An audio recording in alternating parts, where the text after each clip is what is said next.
Pourquoi certaines montres électromécaniques, les premiers quartz, comme par exemple cette lip électronique, sont difficilement réparables? La première difficulté pour réparer ce genre de montre, c'est la pile. Parce que les piles qui étaient utilisées à l'époque sont maintenant totalement interdites et du coup introuvables. Et ces piles-là, c'était des piles au mercure.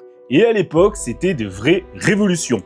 On en trouvait absolument partout. Là, tu te poses peut-être la question, pourquoi ces piles étaient exceptionnelles? Alors, comparé à nos piles aujourd'hui, les piles au mercure, en fait, elles étaient ultra stables. Elles fournissaient 1,35 volts, que ce soit du début de la vie de la montre jusqu'à la fin de sa vie. On n'avait pas d'une pile à une autre un voltage différent, ce qui permettait d'avoir des montres extrêmement bien réglées et surtout stables. Et du coup, on n'avait pas besoin d'avoir une architecture complexe pour compenser d'une pile à une autre ou la durée de vie de la pile. Tu te demandes peut-être du coup pourquoi on n'en trouve plus aujourd'hui. Bien, si tu as suivi un petit peu tes cours de chimie quand tu étais au collège, tu sais que le mercure est un métal qui est extrêmement toxique. Déjà, c'est toxique pour l'environnement, mais c'est aussi toxique pour l'humain.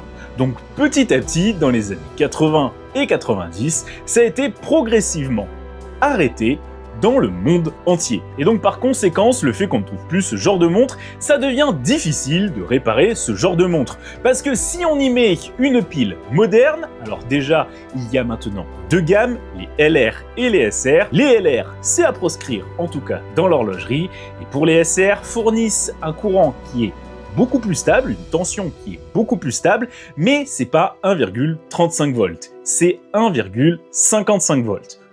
Environ, parce que ça peut changer d'une pile à une autre. Et c'est là le problème. Même si ça fournit une tension stable sur toute la durée de la vie de la pile, la tension est plus élevée. Ce qui fait que la montre qui a été réglée pour 1,35 volts, selon ce que c'est, ça va créer soit des avances, soit des retards, soit les deux en même temps, et donc une instabilité de la montre. Mais par chance, il existe quelques petites techniques et astuces pour pouvoir compenser ça.